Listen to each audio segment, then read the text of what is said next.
Enquanto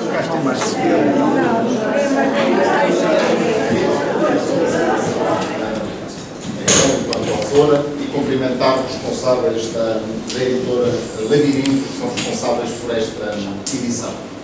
Mas queria fazer um cumprimento especial neste momento e neste sítio também especial do nosso bairro do Castelo, num local com muita história. Queria cumprimentar a doutora Maria Hermínia Quintela.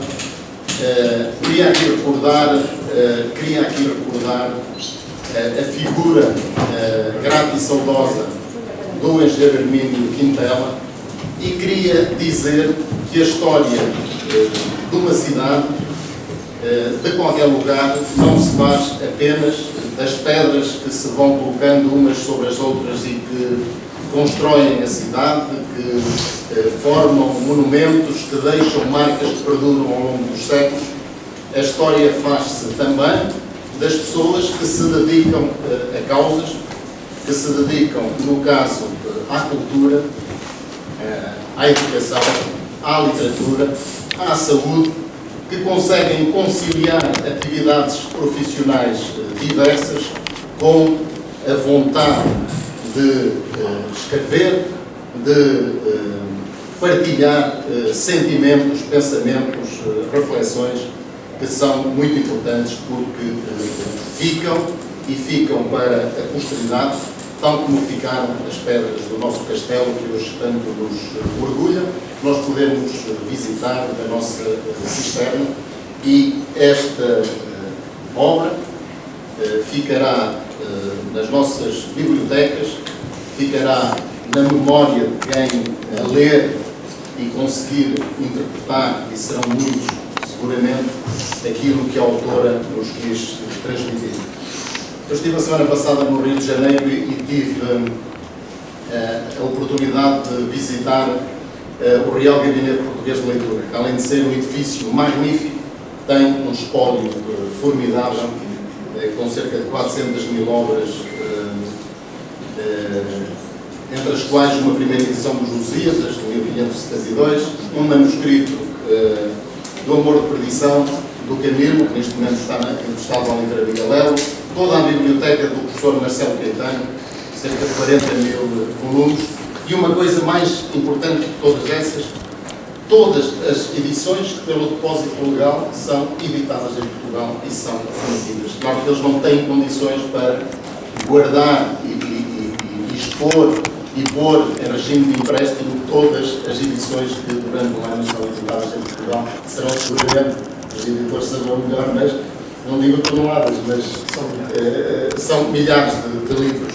Mas todos eles vão para o Brasil e são pelo Real Gabinete Português de Leitura distribuídos pelas bibliotecas das escolas, dos estudos portugueses, de todas essas instituições. E eu vinha agora na viagem a pensar o que é que eu vou dizer, e a pensar, este livrinho vai parar ao Brasil, há de ser lido por outras pessoas que leem a nossa língua, que sentem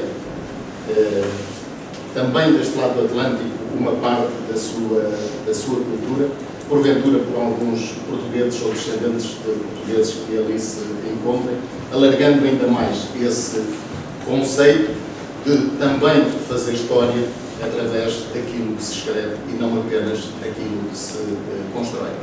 Queria, por isso, felicitar a doutora Maria Quintela por mais esta edição.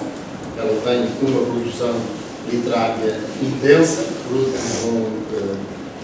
de um espírito que a induz a isso e que ela não refreia, e faz muito bem. Eu deixo ainda o desafio para continuar a escrever, para continuar a partilhar connosco essas reflexões, esses sentimentos através da sua literatura. À editora eu quero agradecer. Nem sempre é fácil, eu sei, editar autores que não estão nos grandes centros, que não estão nos grandes circuitos comerciais, mas eu acho que isso também faz a diferença, e da nossa parte é muito gratificante saber que os nossos autores podem editar de forma autónoma, numa relação direta com as suas editoras, sendo que o município também nunca se exclua a apoiar as edições que, pelas suas características, têm interesse local e não têm capacidade comercial para serem editadas de forma autónoma.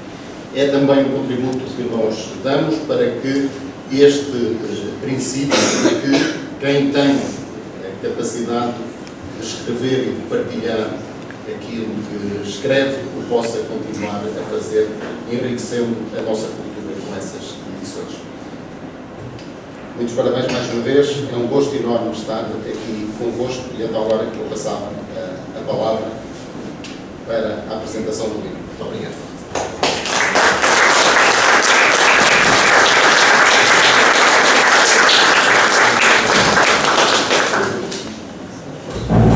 Bom, boa tarde. Em nome pessoal e da editora que aqui represento, quero felicitar todos os presentes, agradecer aqui à distinta mesa e, na qualidade, felicitar todos os esclarecimentos aqui na pessoa do Sr. Presidente da Câmara. Obrigado também pelas palavras e logo inteiramente no que disse. E vim até ao encontro, se me contasse, quando alguém também, na questão de falar que realmente a parte cultural é importante para qualquer localidade. E isso é verdade. Aliás, diz-se que numa civilização, se não tiver memória ou cultura, não existe. E Lamego tem-se afirmado, a par de outras localidades portuguesas, precisamente pela diversidade cultural que tem impregnado na sua vida de autarquia. As autarquias têm um bocado também essa função de proporcionar que a sociedade civil também se expanda, se apresente.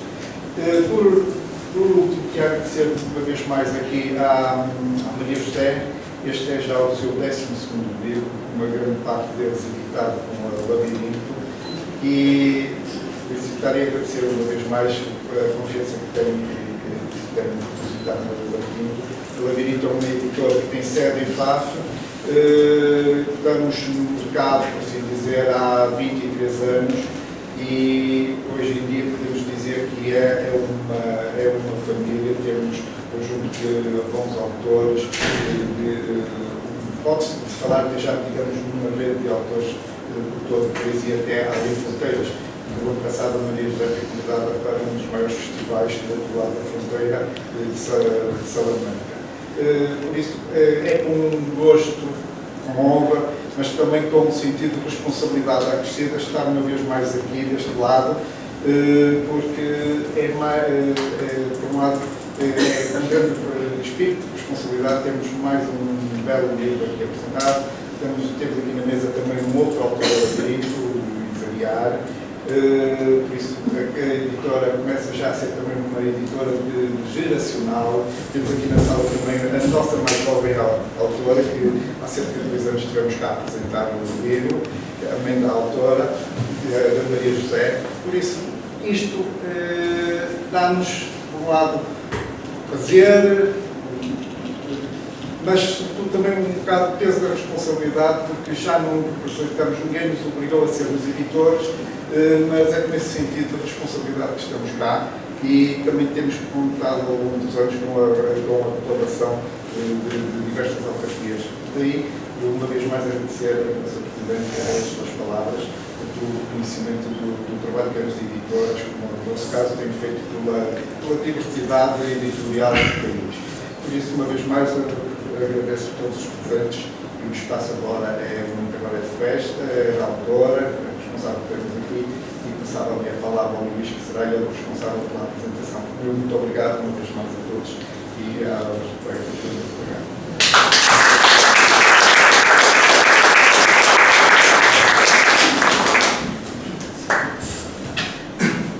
Ora bem, boa tarde a todos. Só para situarmos, eu irei fazer uma abordagem um pouco mais técnica, vou tentar não ser maçudo, sobre a novíssima obra da Maria José Quintela.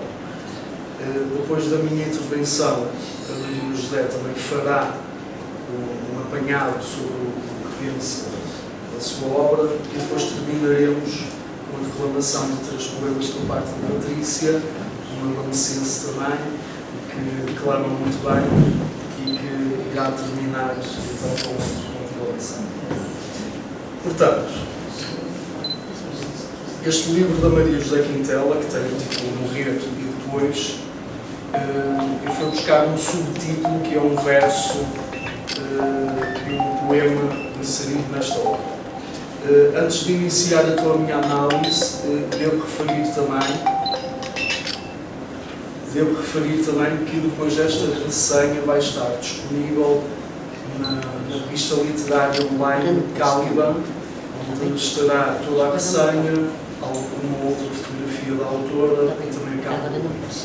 Mas depois ela também, através dela e outras das redes sociais, faremos chegar ao público links para terem acesso na íntegra a esta resenha.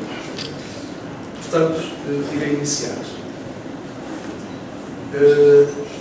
Maria José Quintela, com esta novíssima obra poética, vem solidificar o que o seu percurso poético e de contínuo trabalho tem vindo a demonstrar.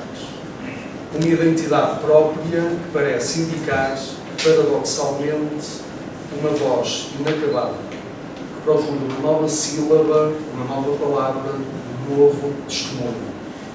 Talvez seja este o verdadeiro infortúnio da poeta, o de procurar a fala do infalável, como vaticinou Goethe, indagar uma erotização da linguagem, segundo Otávio Paz, ou ainda farejar o vinho do diabo, como afirmou Agostinho de Hipona. E os poemas de Quintela são tudo isto. Esta obra poética tem como título Morrer e Depois, expressão que nos leva, talvez, e de forma subentendida, a uma interrogação. Morrer e depois. A partir daqui inicia-se uma profunda reflexão sobre a vida e sobre a morte que tateia, muitas vezes, questões filosóficas e metafísicas e que serão, certamente, descortinadas mais à frente.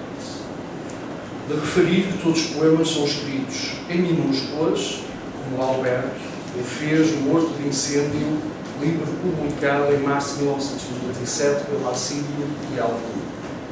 Não menos importante, uma especial menção à capa do livro, e que é da autoria do poeta e fotógrafo Jorge Beirute, que é esta fotografia, que também é amigo comum, e que de certa forma simboliza adequadamente a temática poética presente neste livro. A obra de Quintela inicia-se com um belíssimo poema de Edmond Labé, seguido de uma nota escrita pela mesma e que é, de facto, bastante pertinente para que se compreendam determinados caminhos percorridos pela poetisa e que não devem ser entendidos como subterfúgios desnecessários. O primeiro poema da autora tem como título Abertura. Leia-se. O corpo, entalhado no pó, secularmente resolvido. Não estova. De qualquer lado se enxerga a desenvoltura do barro. Morrer e depois. Página 11. Seguindo-se 43 poemas, todos eles numerados. Terminando com o último poema, curiosamente, também ele intitulado Abertura. Ou seja, o primeiro e o último poema têm o mesmo título. E onde se pode ler neste último poema: tudo o que vai e que vem são moléculas de Via Láctea. Página 59. É só isto, este último poema. Este trabalho aborda, seguramente, a morte, mas também a vida, sendo que nem uma nem outra tem de ser obrigatoriamente o início ou o fim de algo. Seria redutor se assim fosse. Ambas serão, provavelmente, importantes vetores de uma profunda reflexão sobre a existência humana, como defendeu o filósofo Martin Heidegger. No entanto, ao longo dos poemas, é perceptível que a autora vai descortinando não só sobre a morte orgânica do homem, e aqui subentende-se homem com letra maiúscula como sinónimo de humanidade, mas também sobre outros tipos de morte, nomeadamente a morte social. Vou citar o poeta. Vivem de costas para a morte e de lado para a insónia que arremete contra o peito. Página 19. Também a morte religiosa. Desviam a própria luz, acusando os outros da própria infâmia. Página 20. A morte sentimental. Deambulam melancólicos na bruma, atentos a reencontros. Página 41. Também a morte política. De costas para o céu, espelham um novo lugar à mesa. Se fossem substituíveis, não saíam do seu posto. Página 54. Ou até a morte cultural. Morrem diante da revelação. E morre também quem se revela. Página 24. Cada poema aparenta ser um bloco de granito que está presente no capa. Daí eu há pouco ter mencionado que esta capa vem, enfim, fazer justiça a tudo que está aqui. Este bloco de granito era intacto, pesado, inviolável, duro, aliás, como a vida que está a escassos minutos de criar uma placenta até à morte. Bloco de granito imenso, que está presente na capa do livro, e que a autora teve de esculpir com destreza e sabedoria. Não obstante, mudamos de página e reencontramos um novo bloco granítico, dantesco quase, e novamente a autora, com um maço e um cinzel, esculpe arduamente, e assim vamos cumprindo a viagem que a poetisa nos oferece até à página 59, onde nos deparamos com o último poema, intitulado, como já referi, Abertura. O mesmo título que o primeiro poema, como se fossem redundantes, e percebe-se que o mesmo talvez não seja o último, mas o primeiro. E caso seja o primordial poema, sabemos de antemão que esperar-nos-ão novos blocos de granito, novamente intactos, à espera de serem esculpidos veementemente, mas destas vezes pelas mãos de leitores. A poesia de Maria José Quintela é marcada por uma tradição hermética, por nos contemplarem Alberto Helder, Maria Teresa Horta, Ana Atterley, Ungaretti, Luísa Neto Jorge, Eugénia Montalha, Adília Lopes, ou até alguns trabalhos de Maria Gabriela da Sol. Porém, dificilmente encontraremos estas influências na poesia de Maria José Quintela. E porquê? Porque a poetisa foi, ao longo do tempo, maturando a sua voz poética. Eu sei porque tenho os livros anteriores dela que ela cordialmente me ofereceu. Então, ela foi-se afastando conscientemente de qualquer voz a que a pudessem associar. E, digamos aqui um parênteses, é um dos problemas de alguns novos poetas que se colam a vozes já existentes, a fórmulas já existentes e depois não se conseguem comunicar. Quantos poetas temos que soam? É o Jânio de Andrade, o Ramos Borges, o Alberto Helder. Essas vozes já existem. O difícil é encontrar o nosso nome. E eu defendo que a Maria José Quintela tem uma voz singular e que é só. E, portanto, ela afastou-se dessa voz a que pudesse associar. E devemos também ressalvar que os poemas presentes neste volume, além do teor poético, esse mesmo teor que tateia a morte, a vida, a memória, o ouvido e a erudição, têm também, como já foi referido, um certo teor filosófico e metafísico, para que seja possível a construção de um novo universo, dizendo, sobretudo, interrupção das suas mais diversas proporções. E vou citar uma parte de um poema da autora. O brilho da consciência acusa-os da cegueira. Com culpa ou sem culpa, recorrem a mantras para travar o feroz confronto. O dia é uma arma com 2 calibres que dispara sem discriminação. Página 32. Ao longo dos poemas também podemos encontrar algo que, pessoalmente, aprecio. Isto é, versos que foi recolhendo na leitura toda que fiz no livro, que, dada a sua dimensão metafórica, poderão assumirem-se como títulos no futuro. É uma sugestão que eu também deixo ao autor. Ou seja, em determinado poema, há ali um verso, na minha perspectiva, poderão ser títulos para futuros livros de autor. E vou dar exemplos. A desenvoltura do ar, página 13. A solidão, corpo a corpo, página 16. Eco uterino, página 25. Fulgor dos presságios, página 29. Escopo, só, página 36. O medo ruminando o silêncio, polícia, página 32. O novo lugar à mesa, página 52. Estou quase a terminar. Há um diálogo entre a autora e o leitor. Embora este último irá certamente segredar questões à poetisa sem esperar qualquer resposta. Visto que, apesar de não existirem muitos pontos interrogativos nos poemas, como também é visível no título, o título não tem um ponto de interrogação, mas subentende-se que é uma questão, que ali está. As questões estão todas lá nos poemas, no território poético, a remoer figuras de estilo, como se fossem personagens de um labirinto qualquer. Procura um novo idioma que traduz essa palavra muitas vezes gasta ou mal usada por aqueles que só têm cansaço ou pouca reconversão semântica.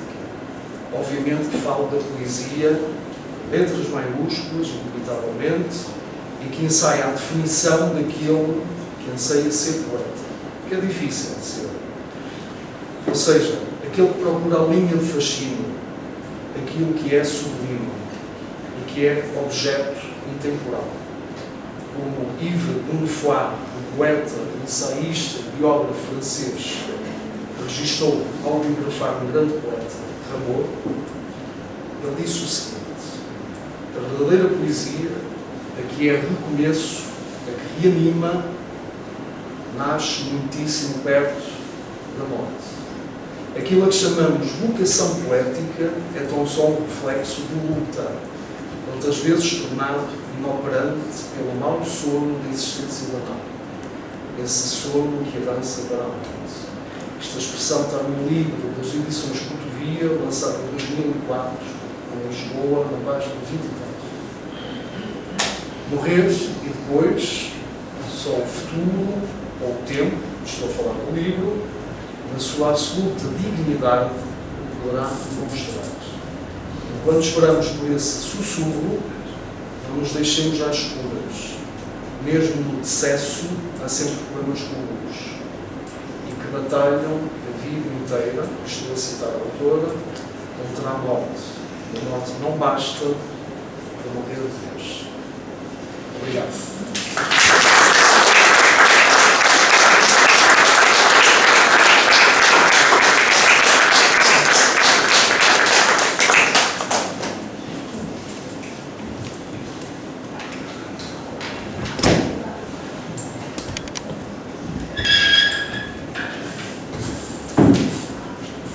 Bem-vindos a todos. Começo por agradecer ao engenheiro Francisco Lopes pelo apoio do município à gestão logística e muito especialmente pela sua presença como opinião. O meu agradecimento ao poeta Luís Iriar, que se lançou corajosamente à tarefa de apresentar este livro e o fez com a clarividência própria de quem é artífice do mesmo ofício. Gostei especialmente da forte metáfora do bloco de granito. É uma imagem que liga de forma perfeita a foto da capa com o conteúdo do livro. E é mesmo assim, cada poema é esculpido de um enorme bloco de granito e nunca está terminado.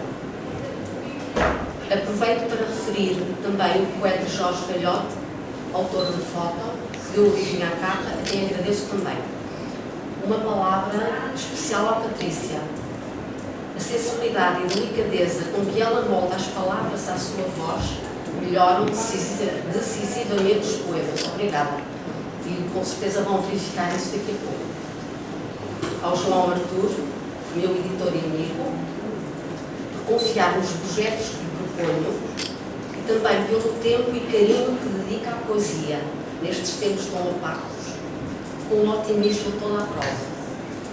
Muito obrigada a todos os amigos e leitores que se mobilizaram para estar aqui hoje, tornando este momento mais caloroso. Pela primeira vez senti que era importante incluir uma nota prévia no livro. O meu propósito foi o de fornecer pistas que familiarizassem o leitor com as minhas palavras, desejando que a qualquer momento a leitura os desviasse para o seu próprio universo.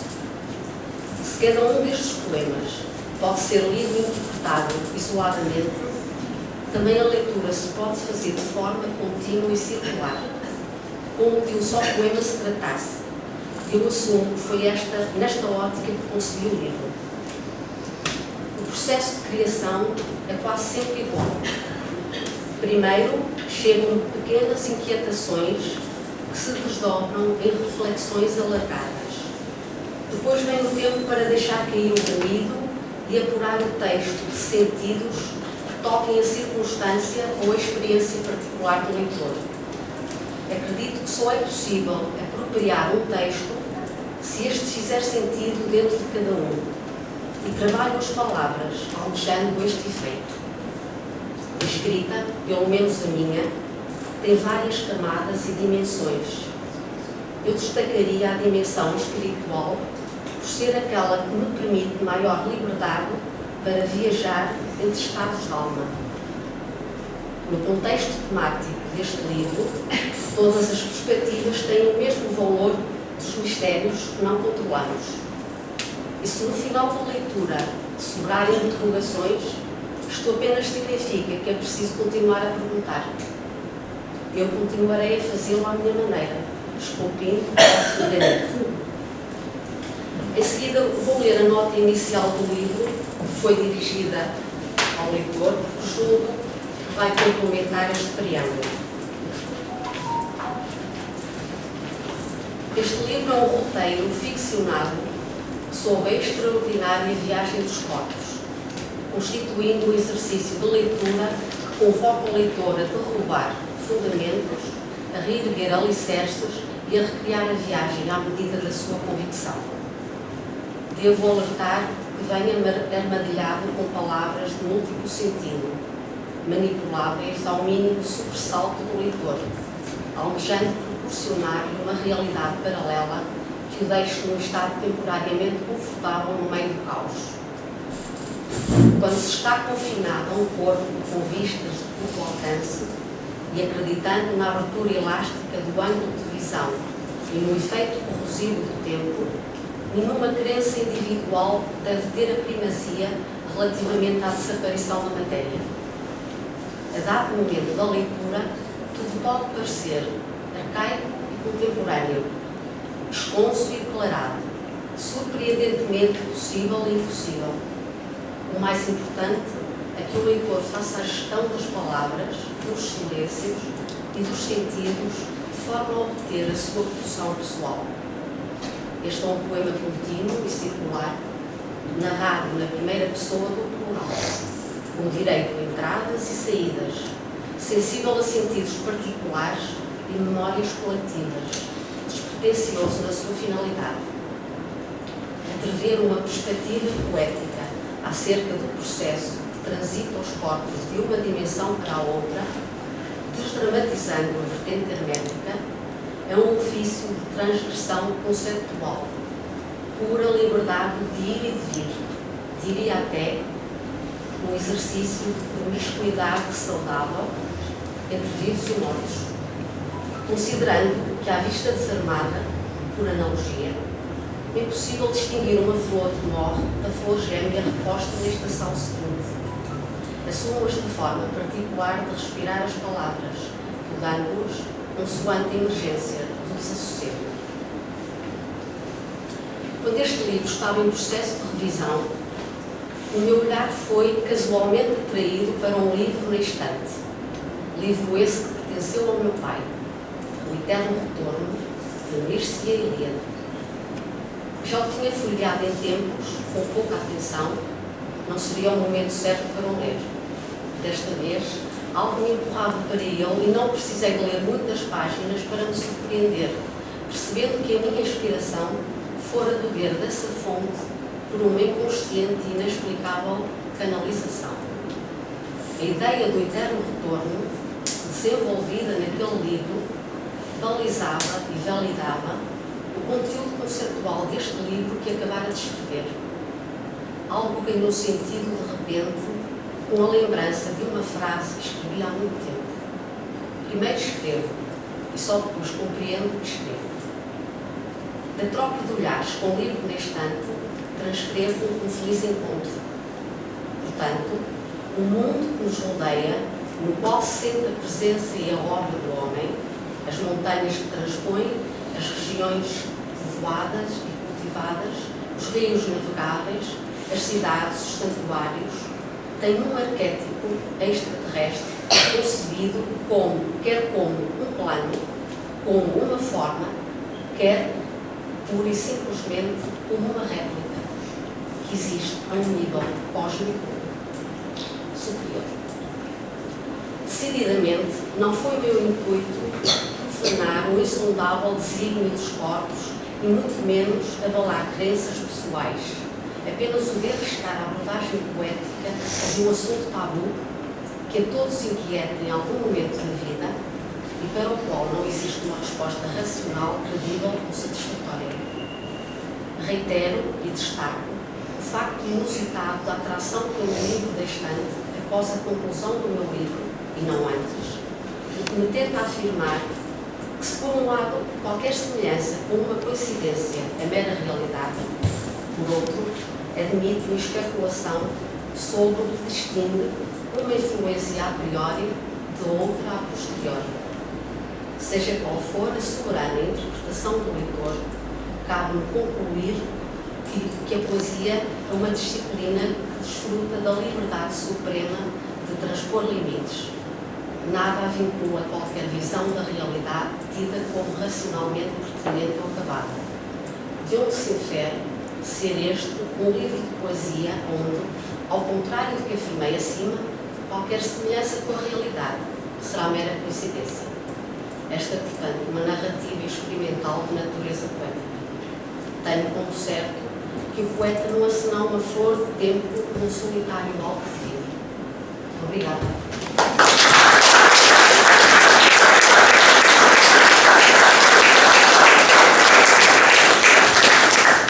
E agora ia pedir à Patrícia.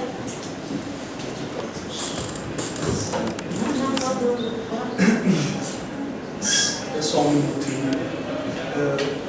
A Maria José Quintela vai me perdoar esta pequena intervenção, até porque ela é anfitriã, mas a Patrícia declara muitíssimo bem, mas não está habituada ao público, então fica muito nervosa. Anda para cá, por favor. Eu e ela somos um casal. E até eu gostaria de ter uma pequena intervenção, curtíssima, porque eu sei que ela vai ficar cá. São Maria José Quintela. Eu sou natural de Oliveira das Mães, vivo no distrito de Aveiros. A Patrícia lá no Sinse. Eu apaixonei por no Sinse. Depois apaixonei pelo amigo. E a seguir apaixonei pelo Louros.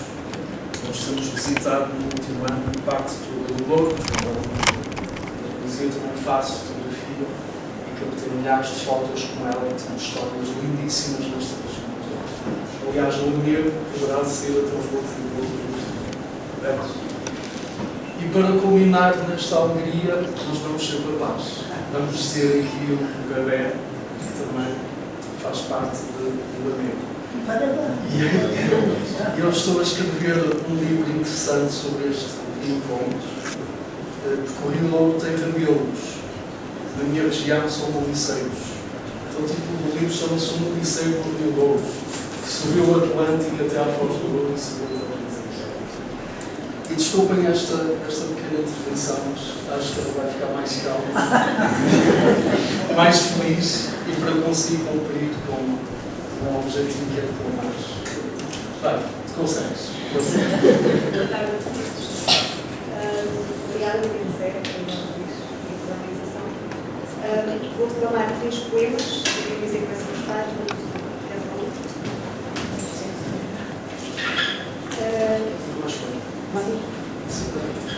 o primeiro poema é da página 13, da cultura. O corpo encalhado no pó, secularmente resolvido, não está. De qualquer lado se enxerga a desenvoltura do barro, morrer e depois. O segundo é da página 33.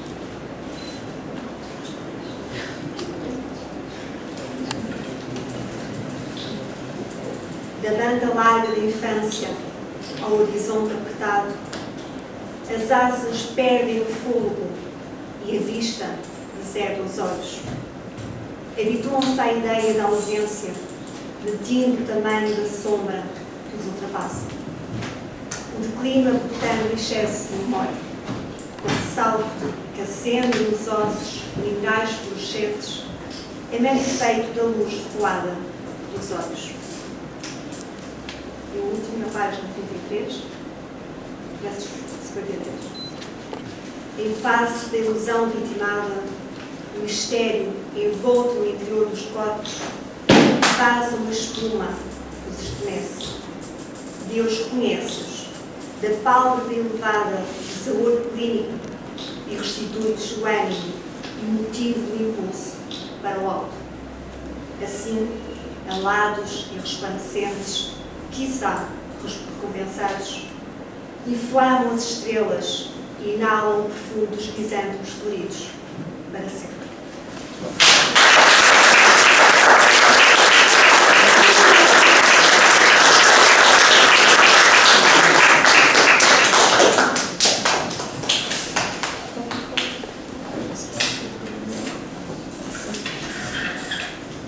Muito obrigado a todos. Eu estou realmente muito surpreendido pela profundidade da análise que aqui foi feita desta obra e pela beleza dos poemas declamados pela Patrícia.